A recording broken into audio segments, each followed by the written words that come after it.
El estudio de hoy es un estudio que es el más básico en el desarrollo de la persona, sin la cual difícilmente nosotros podemos obtener el estar algún día en plena salvación. Es un tema que muchas veces se pasa por alto y casi se piensa que una persona haciendo lo que quiera, al final más o menos Dios, como es tan bueno, va a salvar a todo el mundo. Este concepto cada vez se está extendiendo más, tristemente. Vamos a ver cómo la Biblia precisamente no habla en estos términos, sino que la Biblia, como siempre, es muy clara.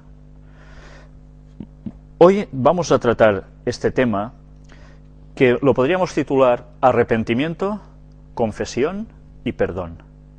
Tres palabras que engloban una forma de andar por un camino.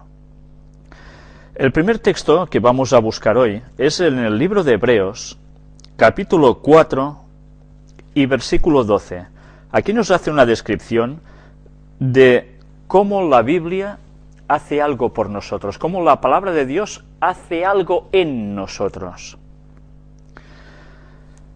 Porque la palabra de Dios es viva y eficaz, y más cortante que toda espada de dos filos, y penetra hasta partir el alma y el espíritu, las coyunturas y los tuétanos, y discierne los pensamientos y las intenciones del corazón.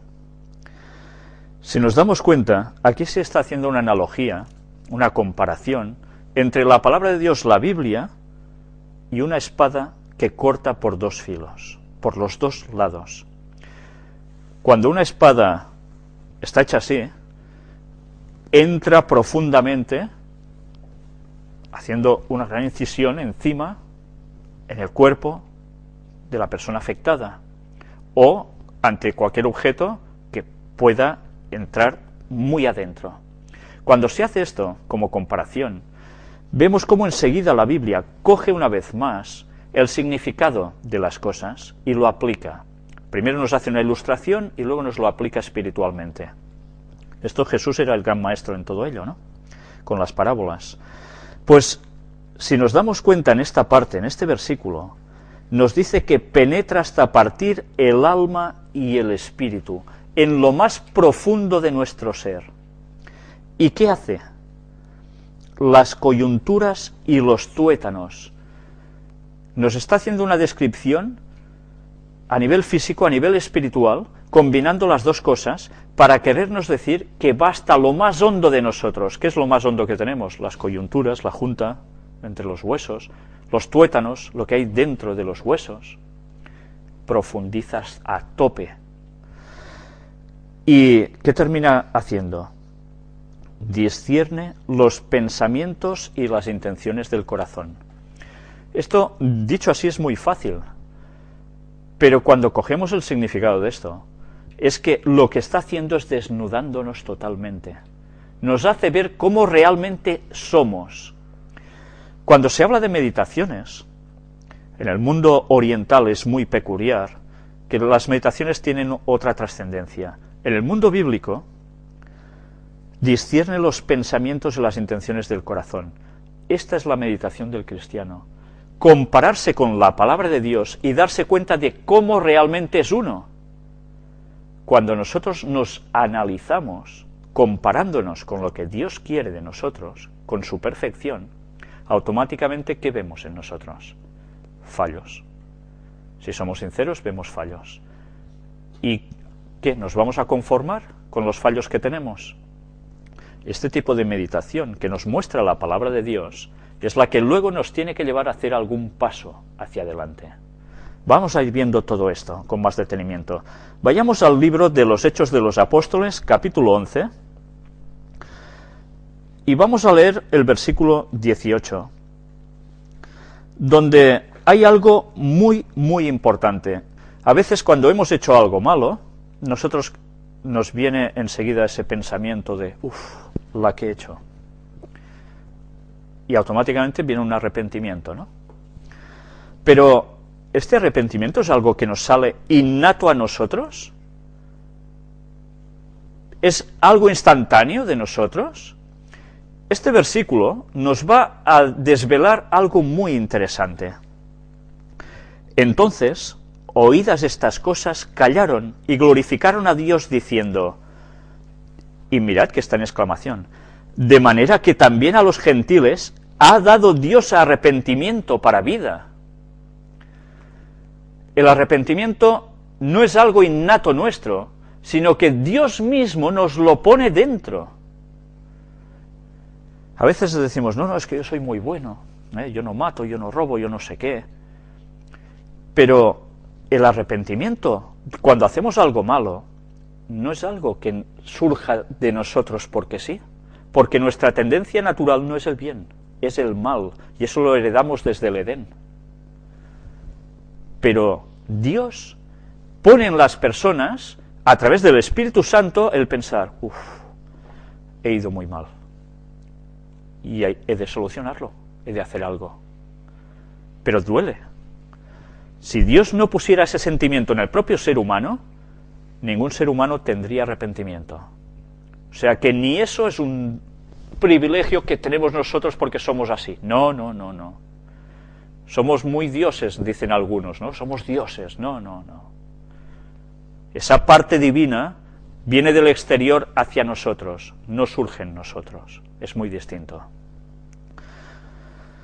Leamos ahora un texto en 2 de Corintios, la segunda epístola a los Corintios, escrita por el apóstol Pablo, capítulo 3 y versículo 18. Por tanto, nosotros todos, mirando a cara descubierta como en un espejo la gloria del Señor, somos transformados de gloria en gloria en la misma imagen, como por el Espíritu del Señor. ¿Cómo cambiamos nosotros? ¿A través de qué?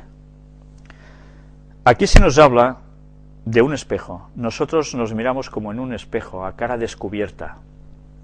Y a partir de allí, en un espejo, ¿qué vemos? Uy, estoy despeinado de aquí. Bueno, no es mi caso, ¿no? Porque es difícil que me despeine. Pero automáticamente, con la palabra de Dios, con su ley, nosotros nos vemos como realmente somos y vemos qué parte debemos mejorar. Esto es lo que hace la palabra de Dios por nosotros. Pero mirad que hay algo más. Cuando nosotros contemplamos la gloria del Señor,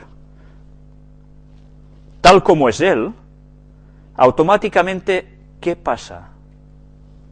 Somos transformados de gloria en gloria en la misma imagen como por el Espíritu del Señor. Solo podemos ser transformados realmente si miramos a Cristo, al Señor. Nosotros funcionamos por mimetismo siempre. Cuanto más vemos algo, más nos asemejamos a eso. Por eso es tan importante qué escuchamos, qué música, qué vemos, qué películas, qué escenas vemos andando por la calle. Porque cuanto más nosotros nos recreemos en algo, más nos haremos semejantes a eso. Si todo el mundo, su verdadero ídolo, no fueran gente del fútbol, o tertulianos, o cualquier tontería, y fuera Cristo su centro vital, qué distinto sería el mundo, porque nosotros nos conformaríamos al carácter de Cristo. Queremos arreglar el mundo muchas veces con partidos políticos, con sindicatos, con... No, el mundo no se arregla así. El mundo solo se arregla poniéndonos en consonancia con Dios. Leamos ahora el ejemplo práctico de cuando una persona ha hecho su vida, más o menos, y llega un momento en que le sucede algo que lo hace recapacitar. Y a partir de allí emprende un camino distinto, un regreso a Dios. Leamos una parábola de Jesús, que es quizás, no sé si la más conocida, pero al menos una de las más conocidas, que se encuentra en el libro, en el Evangelio de Lucas, capítulo 15, y versículos del 11 al 32. Es conocida como la parábola del Hijo Pródigo. Esta parábola, hasta muchos no creyentes la conocen. Vamos a leerla primero con detenimiento y luego iremos viendo hasta qué punto este es el camino que nos marca Dios para volver a Él. Cuando leamos esto, no pensemos solo en las personas que, mira, antes eran creyentes, pasaron a llevar una vida disipada totalmente y luego regresan a Dios. Esto puede ser aplicado a esto. Pero pensemos también en las personas que jamás han conocido a Dios en verdad. En personas que nunca han tenido el conocimiento de Cristo. Y que llega un momento en que también hay algo que les da el entendimiento y van a la casa de Dios. Vamos a leer esta parábola y luego iremos entrando en detalles con ella. Jesús, hablando, también dijo, un hombre tenía 2 hijos, y el menor de ellos dijo a su padre, Padre, dame la parte de los bienes que me corresponde, y les repartió los bienes. Mirad, el hijo se acerca y le pide al padre, dame lo que me corresponde. Y el padre, ¿qué dice? Anda, niño, cuando seas mayor ya te daré lo tuyo, cuando yo me haya muerto. ¿Las herencias se dan en vida? Muy difícilmente, ¿eh? Las herencias se dan cuando el padre ha fallecido. Este chico es muy atrevido, muy osado. Va a pedir lo que le pertocará en un futuro, ya dando a su padre por finiquitado. Y el padre le dice, no, niño, olvídate. No. Dice que el padre le repartió los bienes. Es un padre especial, ¿eh? Pero esto lo dice el menor de los hijos. No muchos días después, juntándolo todo el hijo menor, se fue lejos a una provincia apartada, y allí desperdició sus bienes viviendo perdidamente. Se llevó todo, imaginaros que se lleva todas sus posesiones y me voy. Ahora diríamos, se lleva su tarjeta de crédito de tal banco y del otro, y así ya va a todas partes porque tiene todo allí. Pues se llevó todo y vivió perdidamente. Y cuando todo lo hubo malgastado, vino una gran hambre en aquella provincia y comenzó a faltarle. Se lo ha gastado todo, de modos muy mal invertidos. Hay que vivir la vida, diríamos ahora, ¿eh? ¿Cuántas veces cuando hablamos con otras personas? La vida son 4 días, hay que vivirla, venga, mujeres, no sé qué, no sé cuánto, juergas. Esto los hombres, las mujeres más o menos lo mismo, no cambia mucho, ahora ya actualmente. Y, bueno, después llega un momento en que se le termina el dinero, se le acaban las amistades, se le acaban todos esos chupones, esas personas que son tan amigos tuyos cuando las cosas te van bien y que luego a la hora de la verdad, cuando las cosas cambian, esas amistades son vanas, totalmente absurdas, pero que te han llevado a la perdición. ¿Cuánta gente no se reúne con amigos y empieza a ponerse en droga? O a beber alcohol o a fumar, porque así, pues esto hace sociedad, hace el ser alguien entre... ¿Sí? Lo que están haciendo es llevarse a la perdición. Pues este chico más o menos, en esos tiempos, hizo algo parecido, aplicado a su tiempo, por supuesto. Y llega un momento en que el texto nos sigue hablando. Y ahora estamos en un momento que me he pasado la página.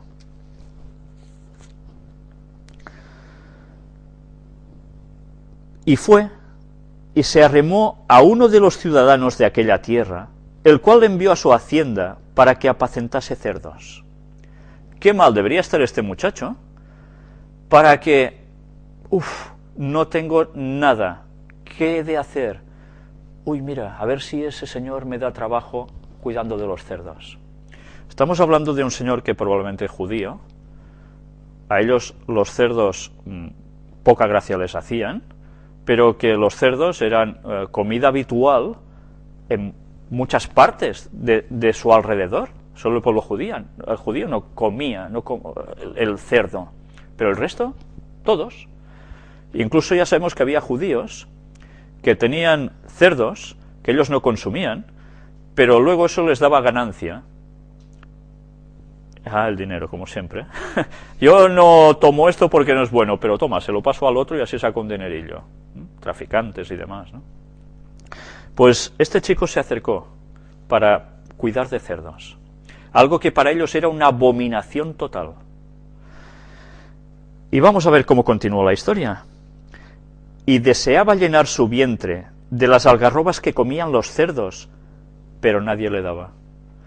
¿Hasta qué punto debería haber quedado sin dinero, nada de comida, y veía a los cerdos comer esas algarrobas y él, uy, sí la pillo, ¿no? Pero nadie le daba, y si él las cogía era como robar, le estaba quitando la comida a los cerdos.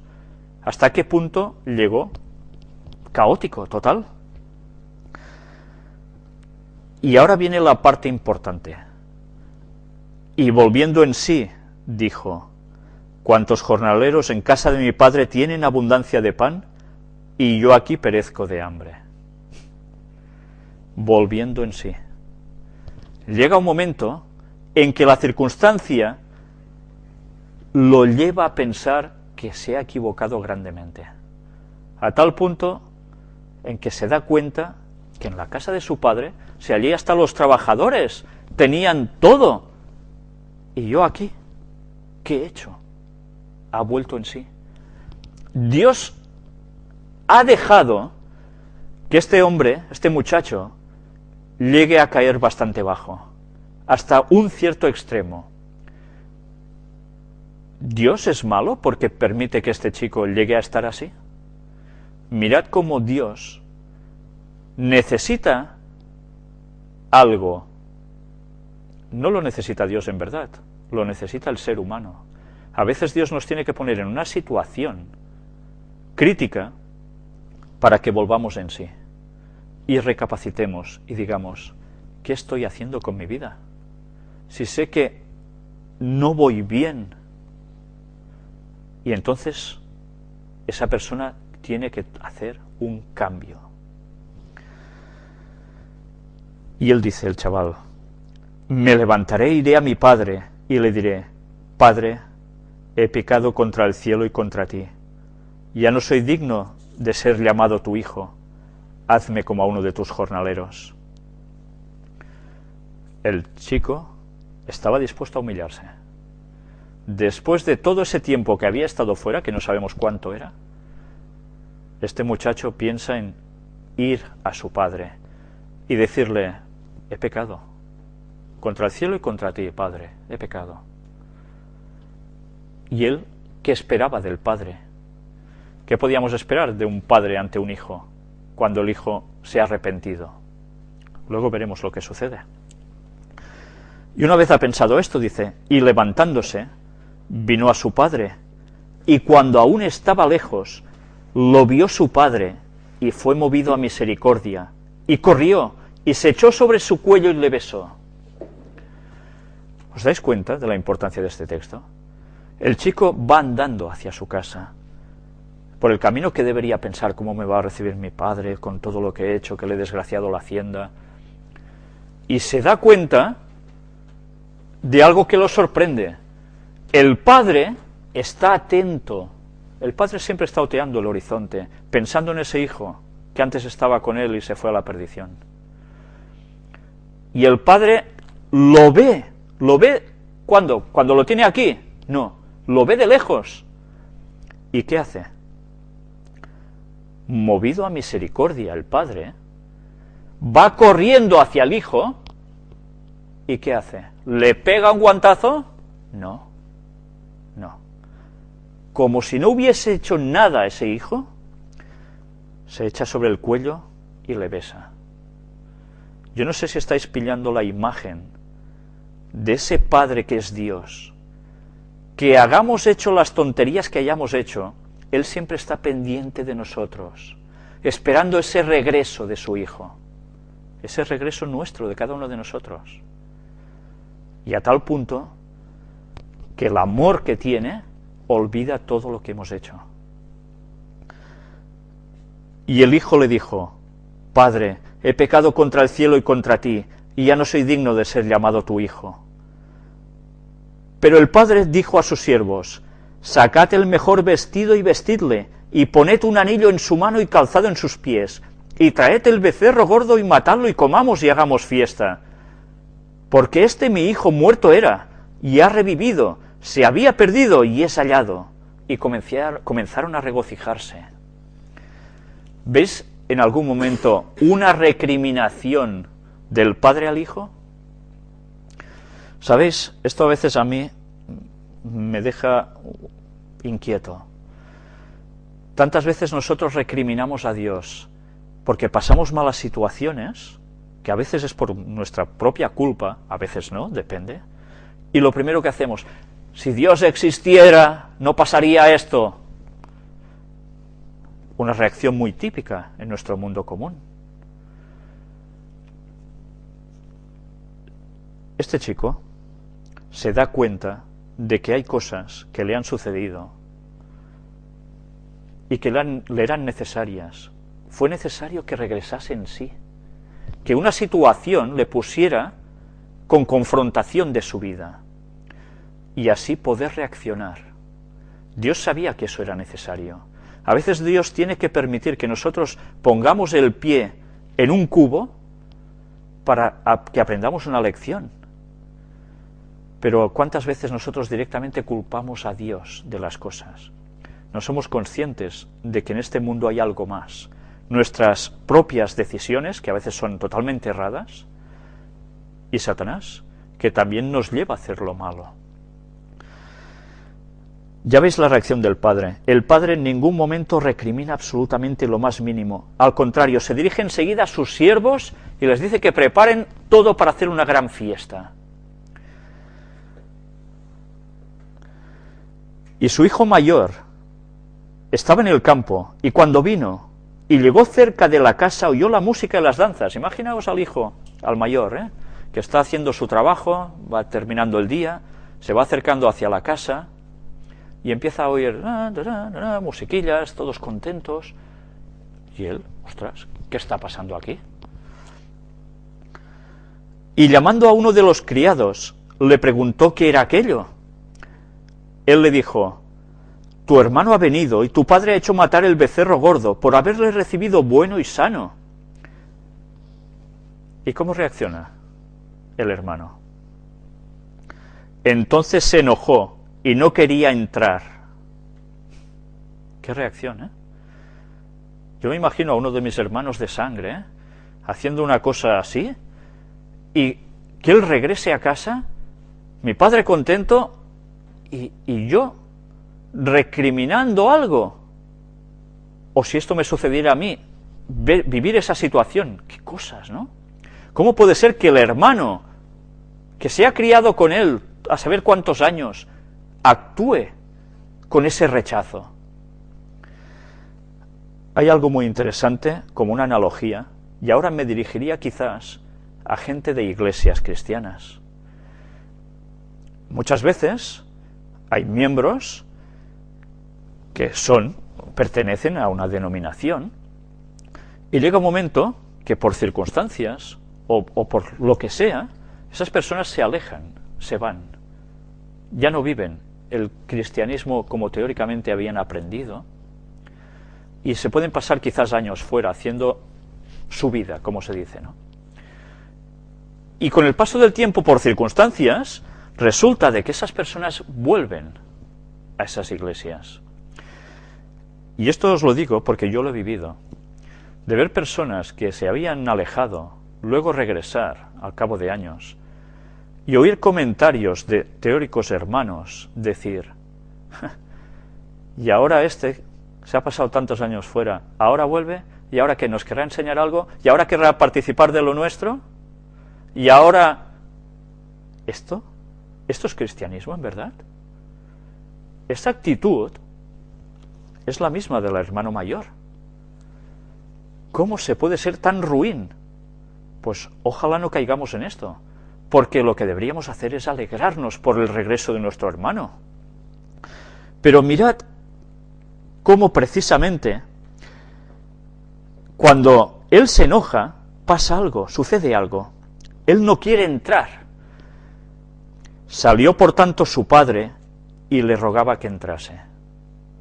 El padre le pedía, no, alégrate, festejemos juntos. Mas él respondiendo dijo al padre: he aquí, tantos años te sirvo, no habiéndote desobedecido jamás, y nunca me has dado ni un cabrito para gozarme con mis amigos. Una reprimenda, ¿no?, hacia el padre.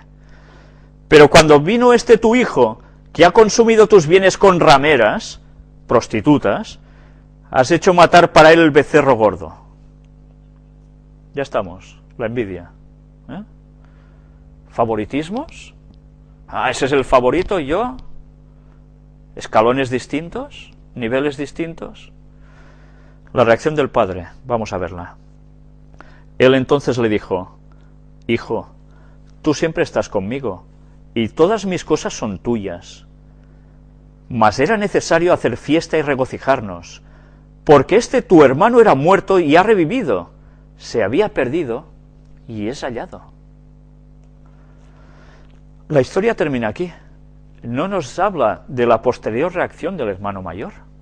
No sabemos si el hermano mayor reacciona a favor o sigue en sus 13. No lo sabemos. Pero vemos la actitud del padre, que lo único que busca es la concordia entre todos, la unidad, el amor, y alegrarse cuando una persona que estaba alejada de la salvación que Dios le daba, vuelve al redil. Jesús habló mucho de volver al redil, ¿verdad? De cómo esa oveja que se iba y que él lo hacía todo para irla a buscar, y eso daba alegría. Pues ya veis, esta parábola es una parábola en la que todo el mundo se puede sentir identificado, porque a veces quizás nosotros toda la vida hemos sido creyentes y hemos hecho siempre más o menos lo bueno, pero a veces nosotros hemos hecho muchas tonterías. Yo el primero, cualquiera de nosotros habrá hecho. Pero todos nos podemos aplicar esta parábola, porque todos hay momentos en que volvemos en sí. Y entonces debemos reaccionar. ¿Cuántas veces no pecamos? ¿Cuántas veces no erramos? Debemos analizarnos y que Dios nos ilumine para entender de que estamos haciendo mal y cambiar totalmente. Ahora iremos viendo más sobre estos cambios. Hay una serie de pasos que nosotros debemos hacer para ir hacia Dios. Busquemos otro texto.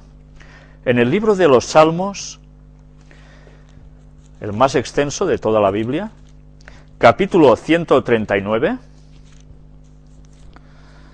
y vamos a leer 2 versículos. Vamos a ver un primer paso que los textos bíblicos nos hablan para llegar a volver a Dios. Salmo 139, versículos 23 y 24.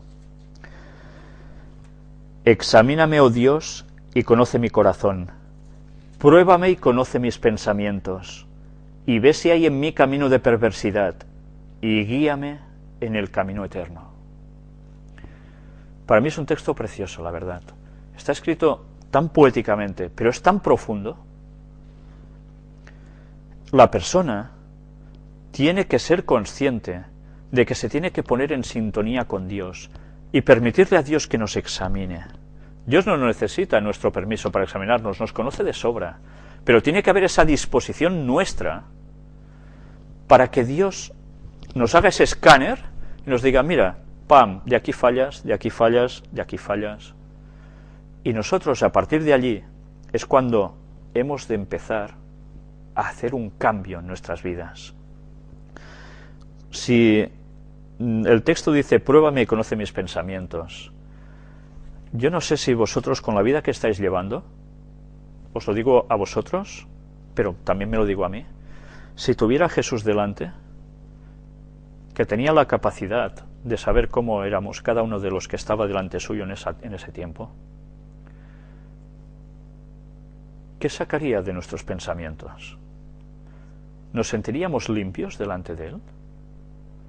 ¿O habría cosas que nos avergonzaríamos totalmente? Yo creo que difícilmente ninguno de nosotros puede decir: no, que me examine debajo, que yo estoy más limpio. Pues esto, el que escribió el Salmo, lo tenía muy claro. Él quería que Dios lo examinara. Y aunque nos duela, ese examen va a ser para nuestro beneficio, y aunque nos avergüence. Y si tenemos camino de perversidad, dice, y guíame en el camino recto. Esa meditación es la que funciona, no otra, de ninguna fuerza de cosmos penetrando en nosotros, ni nada parecido. No, esta es la parte buena que Dios nos dice que hemos de seguir. Hay otro paso que también se encuentra en los Salmos, capítulo 51, y vamos a leer del 1 al 13. Es un salmo escrito por el rey David, cuando precisamente hizo un pecado gravísimo, hizo asesinar a un soldado muy fiel que él tenía, que le tenía una gran lealtad al rey David, y lo hizo asesinar porque antes ya había cogido a la esposa de este señor, de este soldado. Y luego, además, para quedarse totalmente limpio, lo hace asesinar, se la lleva y finalmente ya se queda con ella. Y así, bueno, parece que no ha pasado nada. Dios, evidentemente, lo sabe todo.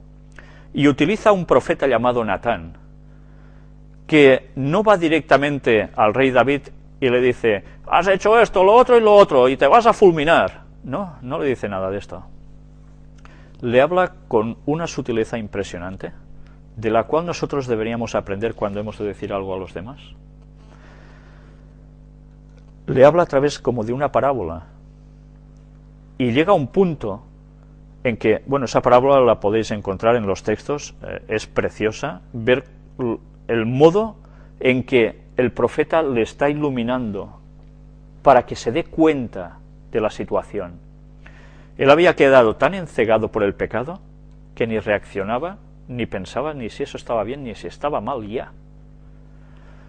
Y el profeta Natán le prepara una trampa, en cierto modo. Le habla de alguien que tenía una ovejita, un pobre, que era una ovejita que la quería tanto, la tenía como si fuera su hija.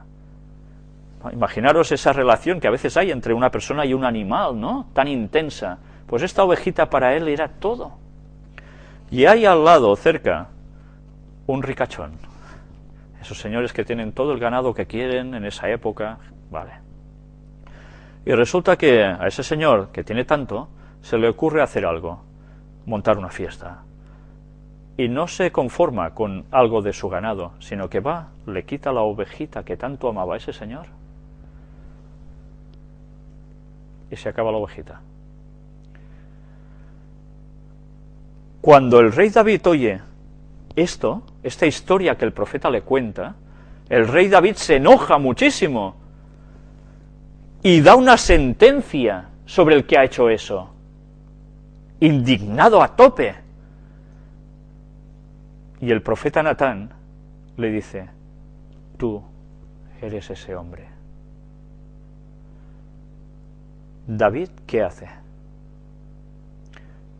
David no reacciona fulminando, cortándole el cuello al profeta, que lo podía haber hecho, porque el valor que tuvo el profeta ir ante un rey que podía hacer lo que quería con sus súbditos prácticamente, se la jugaba. Fue valiente y fue allí, con la palabra de Dios para esa persona. Y no le pegó una reprimenda castigándolo al rey verbalmente, no, no. Trabajó para que su mente se diese cuenta de lo que había hecho, para volverlo a encauzar hacia Dios. ¿Y el rey David cómo reacciona? Rompe su corazón. Se da cuenta, se percata de la gran fatalidad que él ha hecho. ¿Y cómo reacciona el rey David? ¿Lo sabéis? El rey David, después de esto, escribe un salmo. Es un salmo precioso, un salmo en el cual todos nos podemos sentir identificados, porque aunque no hayamos hecho ese gran disparate doble que él hizo, quizás sí, a saber, cada uno sabe su vida, pero todos hacemos disparates. Vamos a ver qué escribe precisamente el profeta, que es el rey David, que también profetizó. En este salmo vamos a leer cosas maravillosas que todos nos podemos aplicar siempre. Ten piedad de mí, oh Dios, conforme a tu misericordia. Conforme a la multitud de tus piedades, borra mis rebeliones. Lávame más y más de mi maldad, y límpiame de mi pecado. porque yo reconozco mis rebeliones, y mi pecado está siempre delante de mí. Contra ti solo he pecado, y hecho lo malo delante de tus ojos, para que seas reconocido justo en tu palabra, y tenido por puro en tu juicio.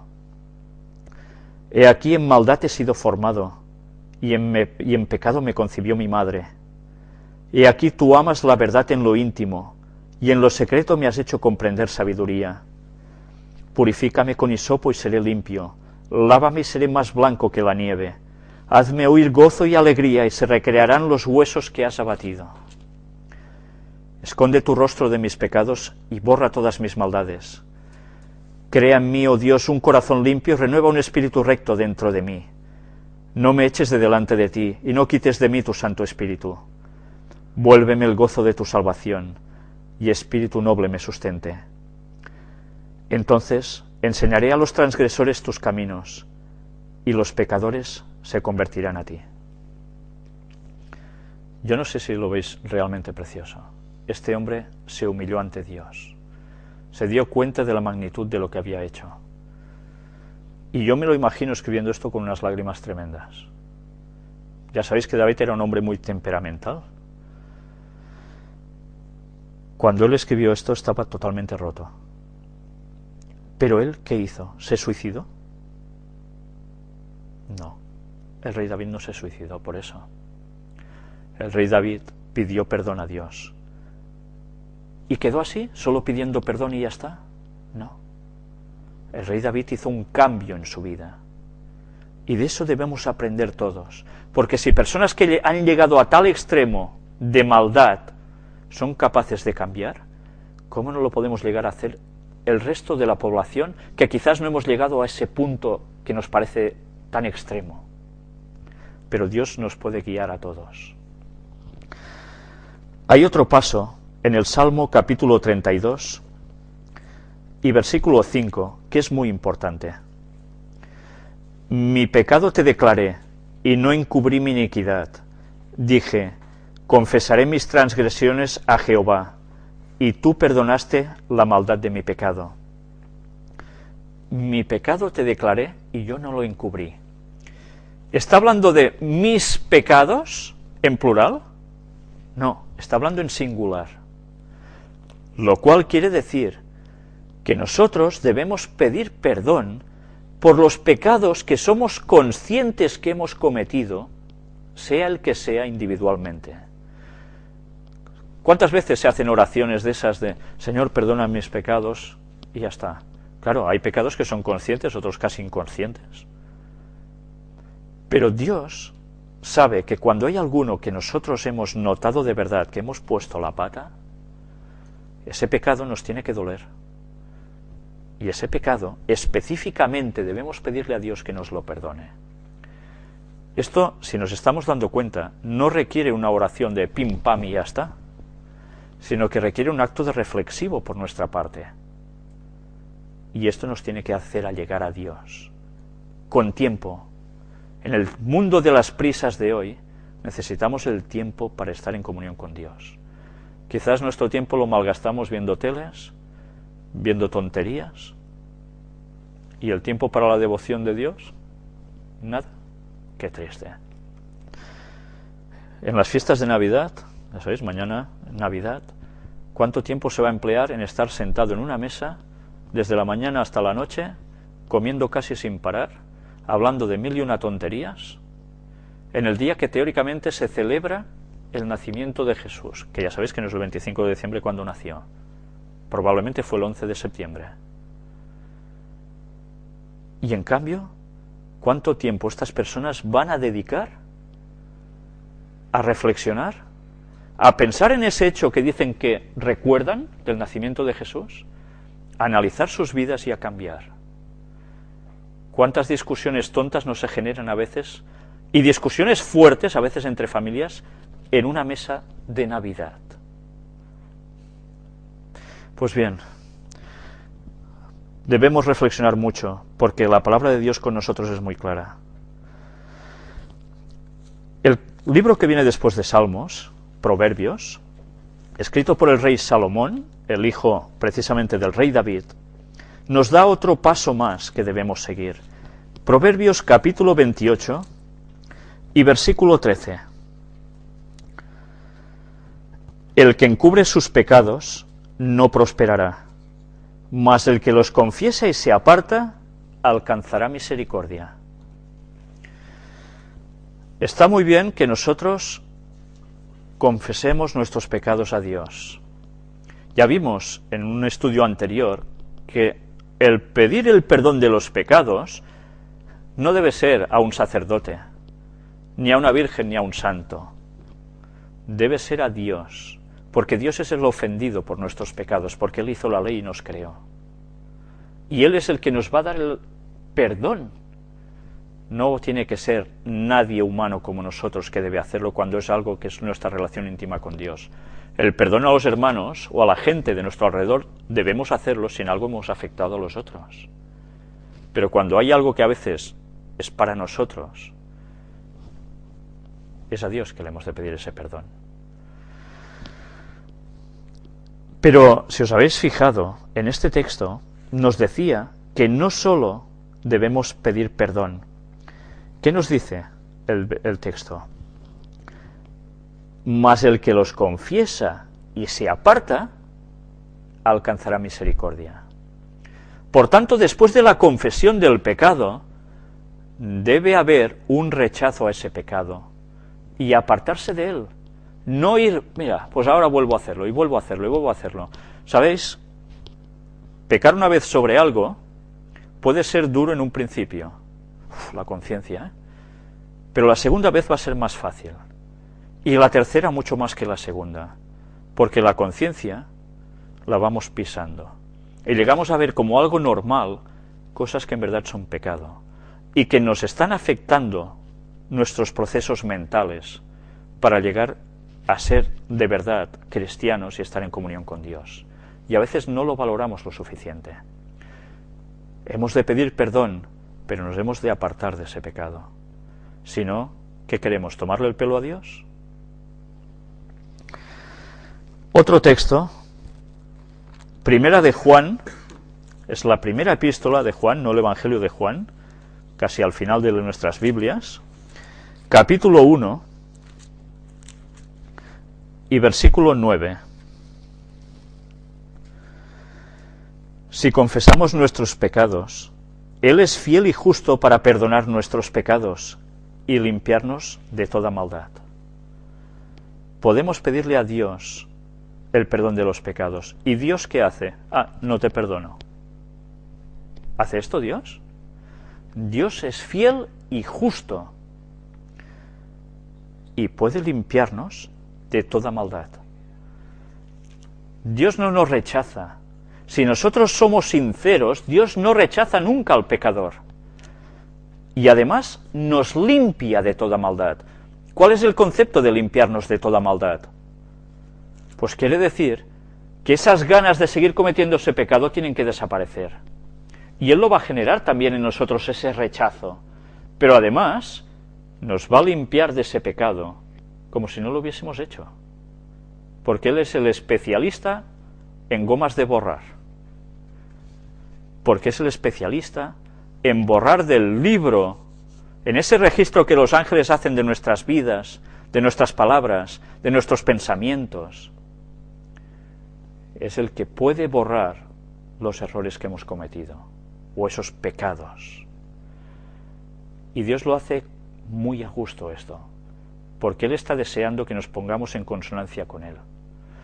Pero para que seamos perdonados, no depende de Dios, depende de nosotros. Hay otro texto en la segunda epístola a los Corintios, capítulo 5 y versículo 17. Es un texto precioso.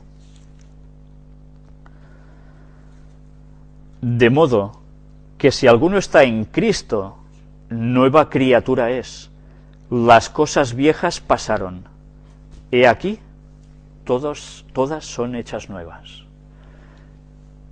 Todo lo antiguo nuestro, Dios lo pasa ya por alto. Eso ya es historia.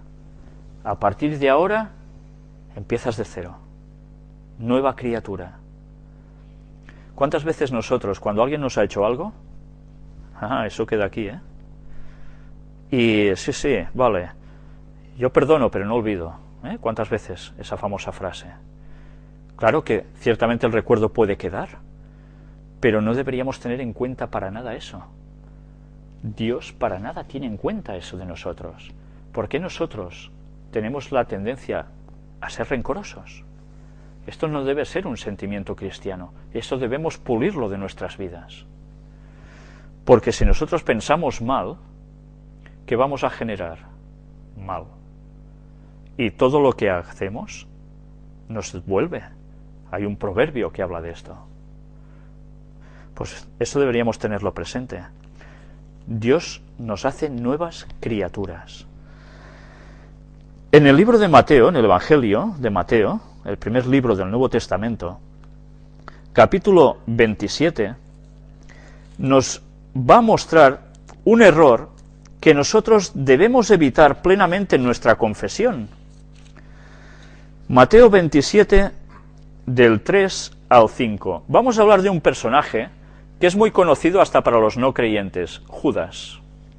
¿Quién no ha oído hablar de Judas? Ese señor que estaba siendo uno de los 12 discípulos de Jesús, que es el que llevaba esa bolsa de las monedas de todos, porque Jesús vivía de los donativos que le daban para poder seguir haciendo su labor, al igual que los discípulos. Pero que él, ¿qué hacía con esa bolsa? Iba sustrayendo, Sí, no, tonto no era, Bueno, sí era tonto, porque si no hubiese sido tonto, ¿cómo hubiesen cambiado las cosas? Por querer tener algo de posesión material, las cosas espirituales es igual. Y teniendo al lado a Jesús, Jesús sabía de Judas que era el más capaz de todos los apóstoles. Era más listo. Bien trabajado, Judas hubiese sido un portento del Evangelio. Pero Judas no quería ser un portento del Evangelio. Judas no quería cambiar. Y Jesús, aún y conociendo el interior de Judas, lo mantiene al lado de todos y a su lado siempre. Y además le da la economía del grupo. Y Judas, que debería haber aprendido cada lección de Jesús, como todos los otros 11, ¿lo hace? ¿La aprende, la lección? Llega un momento en que Judas traiciona hasta su propio maestro. Traiciona a su propio creador. Esto es increíble. Pues llega a hacerlo. Y lo hace por 30 monedas de plata. El precio que se pagaba por un esclavo era, si no recuerdo mal. Y, resulta que Judas ha entregado a Jesús, y él esperaba que Jesús, cuando ya fuera para estar detenido, reaccionara, sacara todo su poder, diese un golpe y dijera, se acabó, y ahora mando yo y me hago rey ya definitivamente. Judas buscaba eso. Y se queda impresionado cuando ve que Jesús, en vez de reaccionar haciendo golpes de karate, kung fu, no pega ni un puñetazo Jesús. ¿Qué hace Jesús? No hace nada para evitar que lo cojan. La escritura debía cumplirse. Y Judas, cuando ve que Jesús no reacciona, sino que además va, y cuando Pedro corta la oreja del que los iba a prender, uno de ellos, Malcolm se llamaba, Jesús coge la oreja, le dice a Pedro que guarde su espada, y se la vuelve a colocar a su enemigo. Un milagro impresionante. Y curiosamente, Jesús hace un milagro a sus enemigos, y sus enemigos ¿cómo reaccionan? ¿Lo adoran como Dios y lo siguen? No. Van tan encegados por el diablo que aún lo cogen y lo llevan donde lo debían que llevar. ¿Y dónde era eso? A juzgarlo, ilegalmente por la noche cuando no tocaba, maltratarlo y llevarlo a la condenación. Y resulta que Judas, cuando ve toda esa escena, arrepentido, coge esas monedas de plata, va hacia los fariseos, que son los que habían instigado por detrás para prender a Jesús, con mentiras, y arroja les da las monedas. ¿Y los otros qué le dicen? No, no, allá tú. Tú ya has hecho tu parte, ahora ya nosotros, ¿qué nos importa? Él arroja las monedas allí. Pero ¿cómo reacciona Judas? ¿Judas corre amargamente a pedirle perdón a Dios? ¿Judas va a cambiar su vida? ¿O cómo reacciona Judas? Creo que todos sabéis cómo termina Judas, ¿no?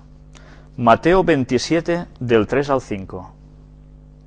Entonces Judas, el que le había entregado, viendo que era condenado, devolvió arrepentido las 30 piezas de plata a los principales sacerdotes y a los ancianos, diciendo: yo he pecado entregando sangre inocente. Mas ellos dijeron: ¿qué nos importa a nosotros? Allá tú. Y arrojando las piezas de plata en el templo, salió y fue y se ahorcó. Este fue el fin de Judas, que ya sabéis que después se rompe la soga, cae y se revienta. Y así termina Judas, uno de los 12 apóstoles de Jesús, que había estado 3 años y medio a su lado, el más capaz de los apóstoles. Pues bien, este es el arrepentimiento que nosotros debemos tener.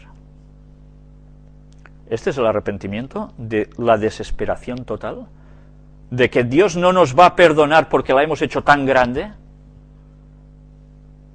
Vamos a ver ahora otro caso, también de un discípulo de Jesús. Lo conocéis, se llamaba Pedro, el que dicen que fue el iniciador de la Iglesia cristiana católica y romana. Mentira, mentira. Pero Pedro era verdaderamente uno de los discípulos de Jesús.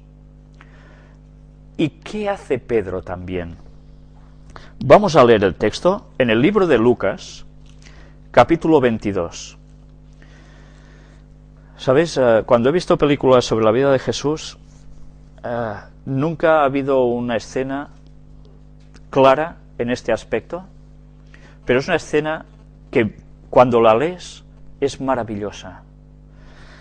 Vamos a leer todos estos versículos del 52 al 62 para coger la situación en la que sucede todo y ver además la reacción de este hombre.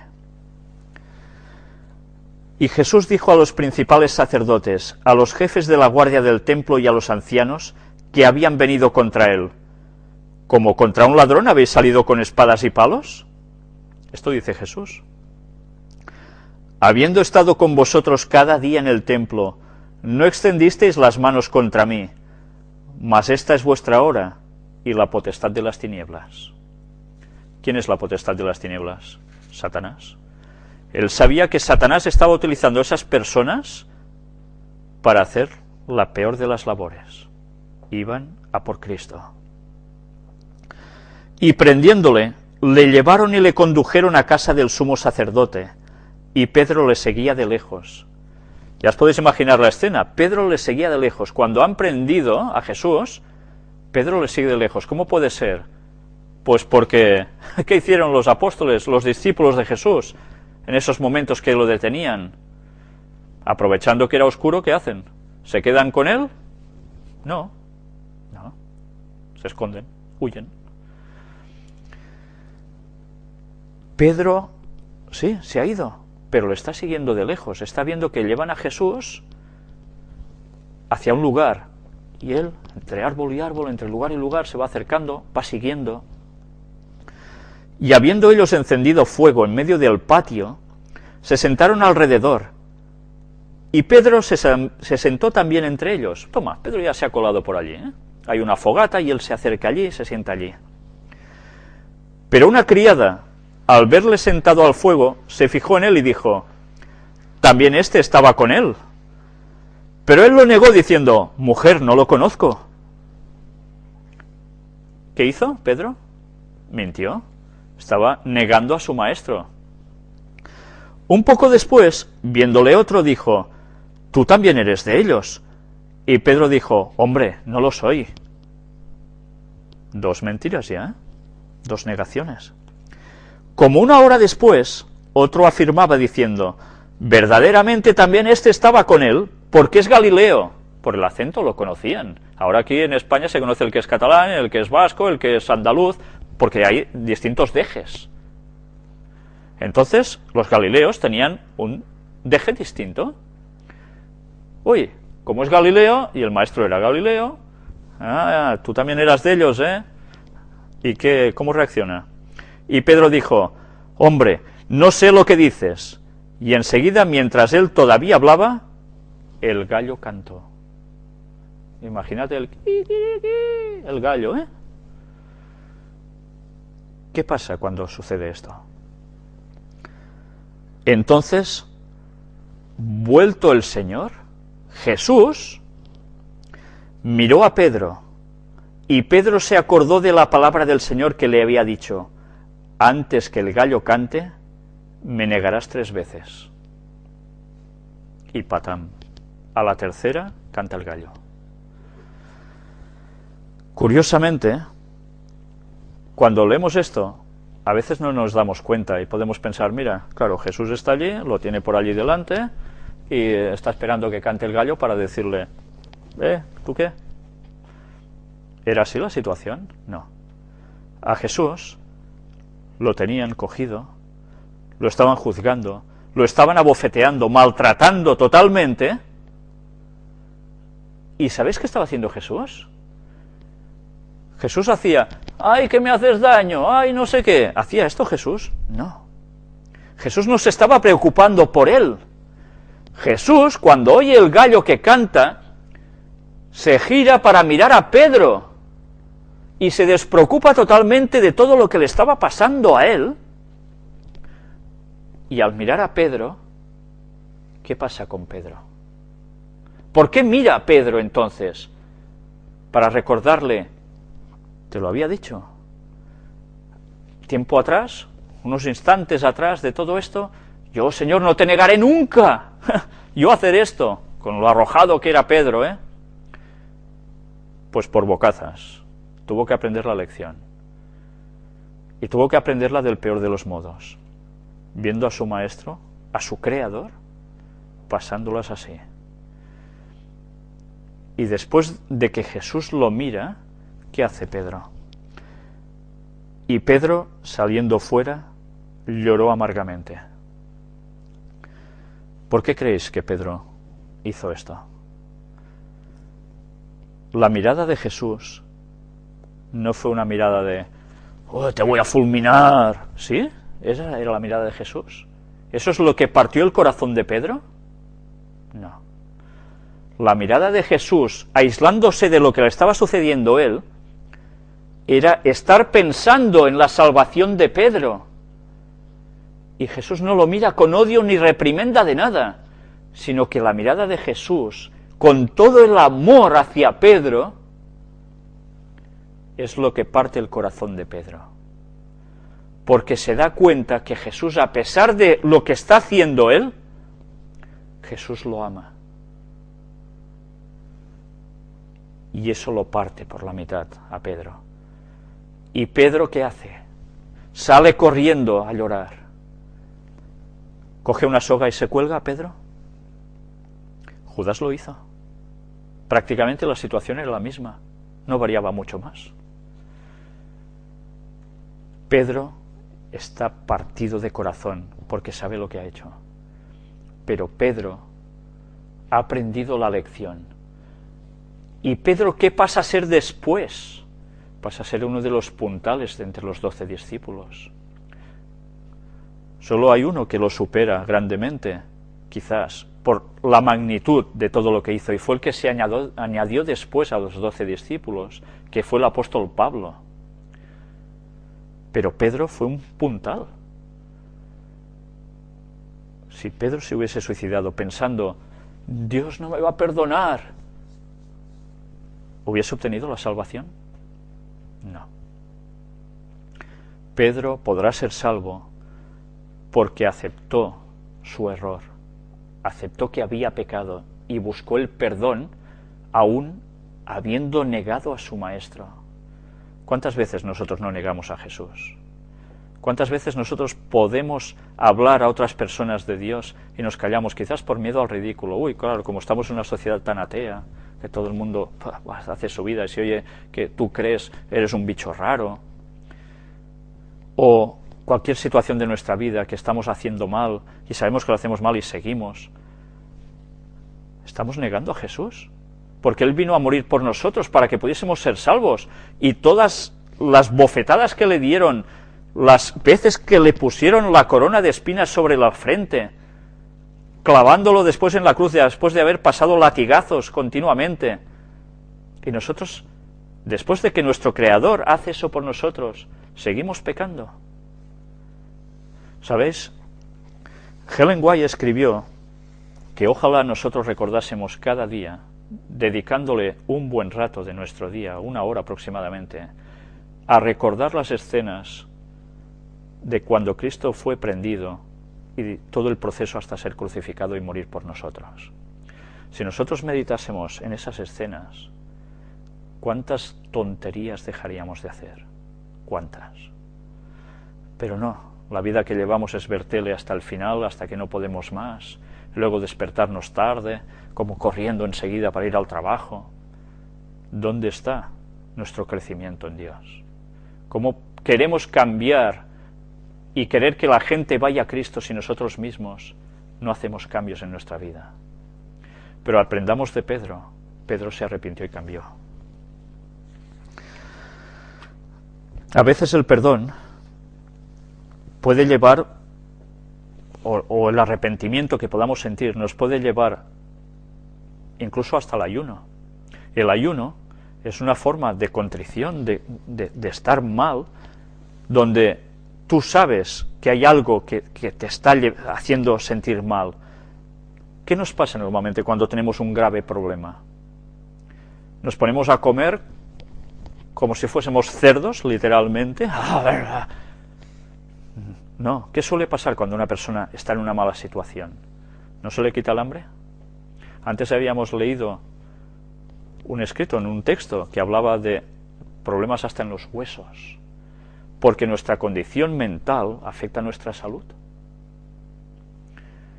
Si nosotros somos conscientes de esto, de estos pesares, a veces haremos ayuno para quedar limpios ante Dios, porque no estaremos recargando nuestro organismo, haciendo digestiones, con lo cual, ya sabéis, la digestión cómo se hace, baja la sangre, sobre todo de la cabeza, para hacer la digestión.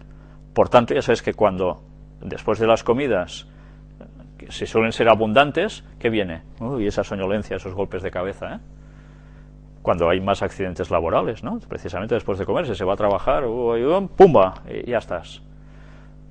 Pues el ayuno lo que nos permite es tener la mente más despejada. No hace falta hacer ayuno de 80 días, pues tampoco llegaríamos a tanto, ni mucho menos.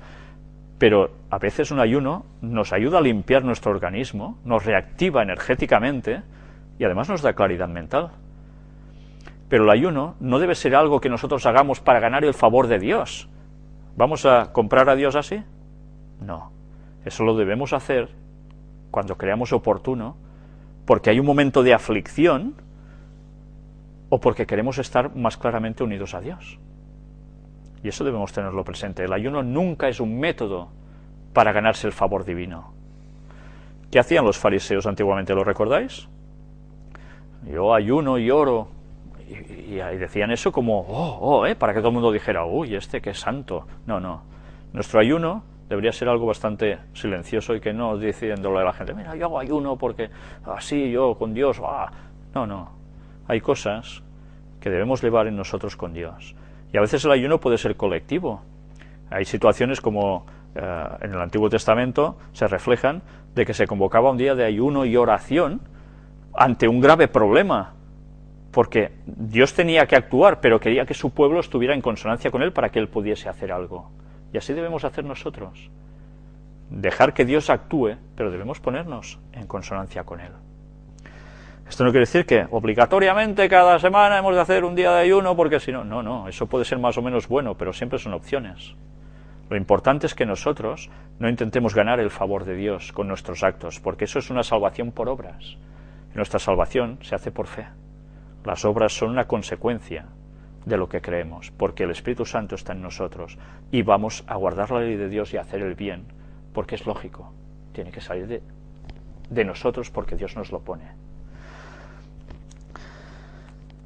Pero Dios, vamos a ver que nos insta a algo. Dios nos insta al arrepentimiento. Y hay un libro, que es el de Santiago, también hacia el final de nuestras Biblias, capítulo 4 y versículo 14, que nos dice: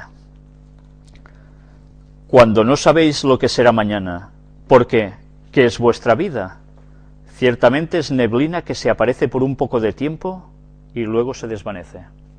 ¿Cuántas personas dicen, no, yo ya me entregaré a Dios cuando sea viejo, voy a vivir la vida? ¿Sí? Otros, cuando son mayores, no, esto es para los jóvenes, pero bueno. Pero normalmente la gente va postergando su decisión, va poniendo peros en el camino,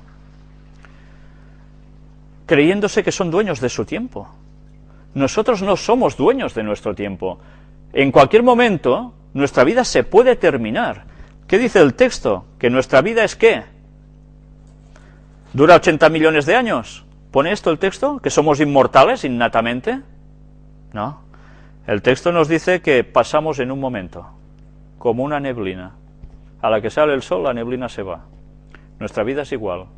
Y tanta chulería que podemos llevar, y tanto egocentrismo, y tantas cosas. Si es vanidad absoluta. Esta vida es trámite. Nos preparamos para ir con Dios. ¿De qué sirve hacer grandes castillos en el aire? De nada. Todo lo que hacemos son castillos en el aire. Nosotros hemos de trabajar para la eternidad. Segunda de Corintios, capítulo 6, versículos 1 y 2. Así pues, nosotros, como colaboradores suyos, os exhortamos también a que no recibáis en vano la gracia de Dios, porque dice: en tiempo aceptable te he oído, y en día de salvación te he socorrido. ¿Cuándo nos dice Dios que reaccionemos? Ahora. No esperemos a reaccionar a 80 años. Dios quiere nuestra salvación. Nuestra vida no es nuestra. Nos la ha dado Dios, y en el momento que pase cierta situación, nuestra vida se termina. Si Jesús no vuelve antes y estamos vivos, y somos unos de los 144.000 que habla el Apocalipsis, que estará en pie esperando el retorno de Cristo, vamos a morir, como todo el resto de las personas que han pasado por este mundo. ¿Y si hemos dejado nuestra salvación de lado por intereses tontos, sea dinero, sea placeres, sea lo que sea? ¿Y luego qué? ¿Perderemos la eternidad y encima culparemos a Dios? Vamos a terminar con un texto que se encuentra en el libro de Romanos, capítulo 5, y que nos tiene que hacer pensar bastante. Bueno, ¿sabes? Vamos a dejarlo. Vamos antes a ver dos textos más que creo que son interesantes que veamos. Vayamos al Salmo 90. Quizás nos vamos a alargar un poquito más, pero creo que vale la pena que tratemos estos dos textos. Salmo capítulo 90, versículos del 9 al 12. Porque todos nuestros días declinan a causa de tu ira. Acabamos nuestros años como un pensamiento, como un momento, Los días de nuestra edad son 70 años, y si en los más robustos son 80 años, con todo su fortaleza es molestia y trabajo, porque pronto pasan y volamos. ¿Quién conoce el poder de tu ira y tu indignación según que debe ser temido? Enséñanos de tal modo a contar nuestros días, que traigamos al corazón sabiduría. Vivir 70, 80 años suele ser lo máximo, algunos pasan un poco más, pero tampoco con holgura. ¿Y después qué? ¿Nuestra vida es solo esto? ¿No es absurdo acaso esto? Y otros no llegan ni a esto. Otros se han muerto de mucho antes. ¿Y qué? ¿Y después qué? La eternidad es lo que nos importa en verdad. Y nosotros vamos valorando nuestra vida por lo de ahora. Qué pena. Leamos ahora en el libro de los Hechos de los Apóstoles, capítulo 17, el versículo 30. Dios nos hace un llamado. Pero Dios, habiendo pasado por alto los tiempos de esta ignorancia, ahora manda a todos los hombres en todo lugar que se arrepientan. Mirad si Dios es bueno, que los tiempos de nuestra ignorancia, que no hemos conocido más, Dios los pasa por alto, no le importan. Lo que quiere que es que nos arrepintamos, que cambiemos, y así podremos estar con la fuente de vida que es Él. Qué reacios somos a veces a reaccionar, ¿eh? Qué reacios. Pero bien, no me gustaría terminar sin este texto que antes os decía, el de Romanos capítulo 5, que es quizás, bueno, otro de los textos preciosos de verdad. Capítulo 5, versículo 1. Justificados pues por la fe, tenemos paz para con Dios por medio de nuestro Señor Jesucristo. La paz que tanto el mundo busca. Paz de conflictos, paz familiar, paz personal. La paz solo la podemos conseguir a través de Dios, por medio de nuestro Señor Jesucristo. Y todo esto justificados por fe. Él ha muerto por nosotros, Él ha pagado la culpa por nosotros. Solo pide de nosotros que le pidamos perdón y que cambiemos, que queramos esa transformación de la personalidad. Nada más. Pero tantas veces nos gusta ser como somos. Si nos viéramos con los ojos de Dios. Madre mía. Pues bien, no esperemos a que el perdón de Dios pase de nuestras vidas. Ahora tenemos la oportunidad, ahora es el momento. El próximo tema, si Dios quiere, que vamos a tratar va a ser precisamente eso, la transformación de la personalidad, cuando Dios empieza a actuar en nosotros. Pues bien, que Dios nos ayude a caminar de verdad hacia Él, porque Él nos está esperando con los brazos abiertos, no con ánimo de ponernos el dedo en el ojo ni rechazarnos para nada. No, Él quiere que estemos con Él y seamos felices de verdad. Dios nos ayude a ello. Gracias.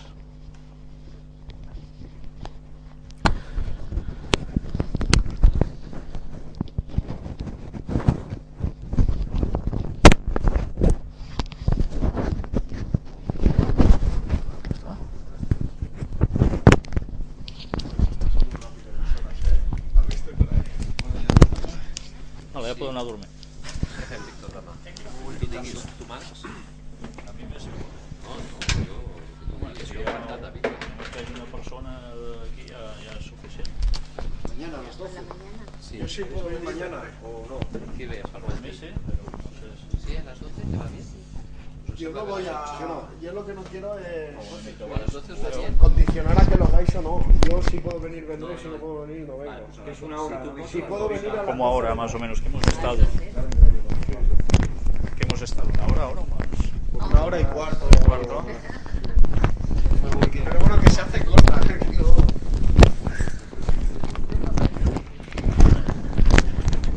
Bueno, hasta mañana.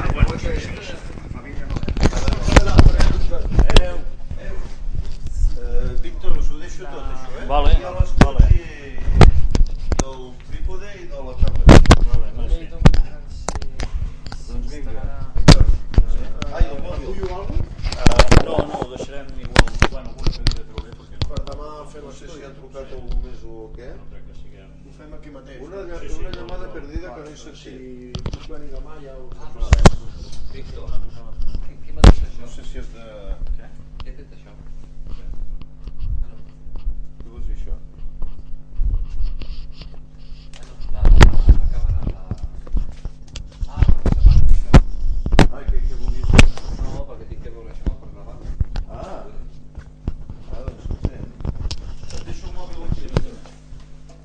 demà, doncs, val? Vale, Bueno, jo no podré venir demà. Bueno, doncs, Bon Nadal. bon Nadal i fins dissabte, si no I vol. dissabte, si Déu vol, encara serà aquest any. Bueno, divendres ens reunirem, no?, si podem.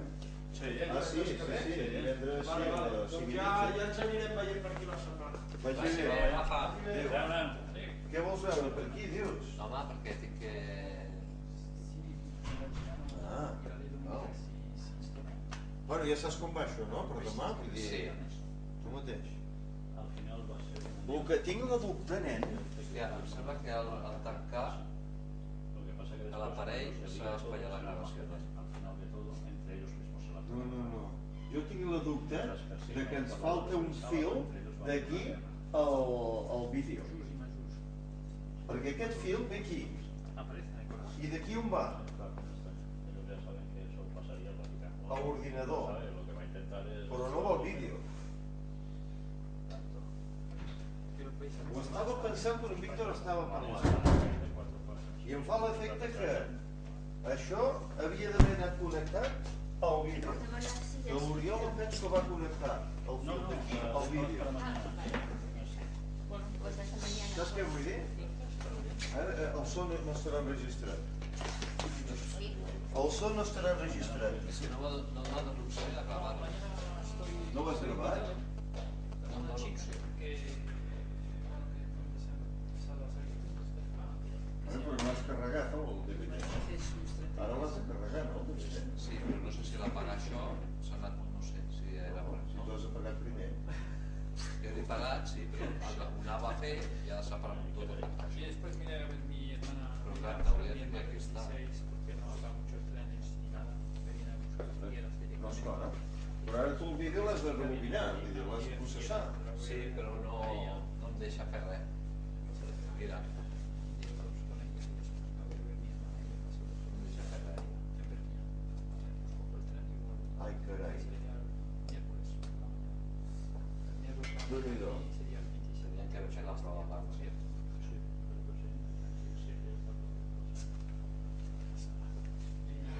Ens hem equivocat aquí amb això, Ens hem equivocat amb això. No s'ha acabat. No foto. No s'ha gravat. No s'ha gravat. No s'ha gravat. No s'ha gravat. I a sobre una altra cosa. Ens falta un fil? La primera sí, s'ha gravat. Sí, la primera sí. Nos vemos la semana próxima. Ens falta un fil. Falta un fil d'aquí, directe al vídeo.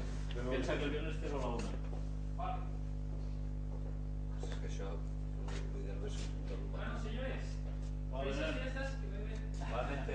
Feliz Navidad, hasta luego. L'has mirat amb algun altre, si es veu?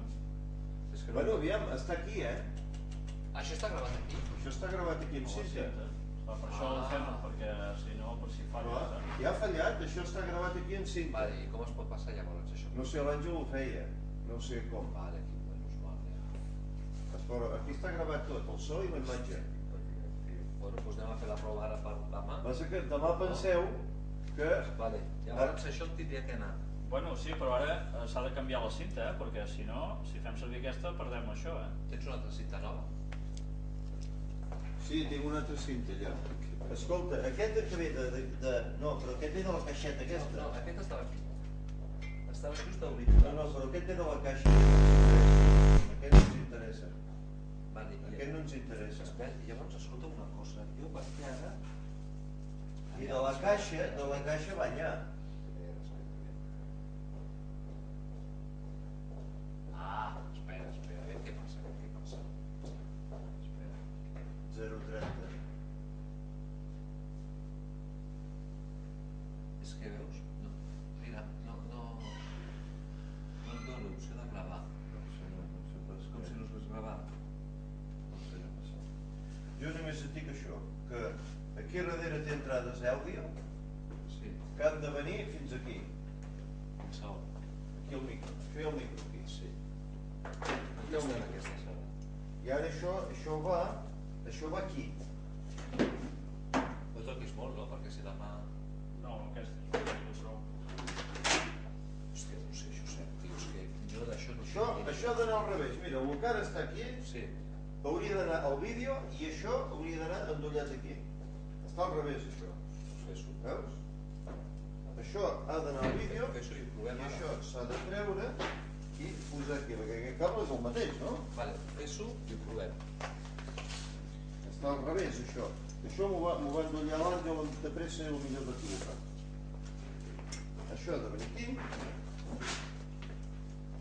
Això ha de venir aquí. I ara això, sense el seu lladre, que el lladre no serveix, ha de venir aquí a l'àudio. El blanc i el vermell. Blanc i vermell, tots els són d'àudio, blanc i vermell.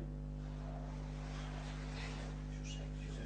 Bueno, Informàtica sí, però... és que hi ha dos fils aquí. Bueno, és igual. Ara sí que grava, perquè la imatge la grava aquest cable i el so el grava aquest, amb el vídeo. Doncs anem a fer un momentet la prova. Té l'altre d'allò, l'altra cinta. Aquí en tinc un altre jo. Aquest DVD que tens aquí girat?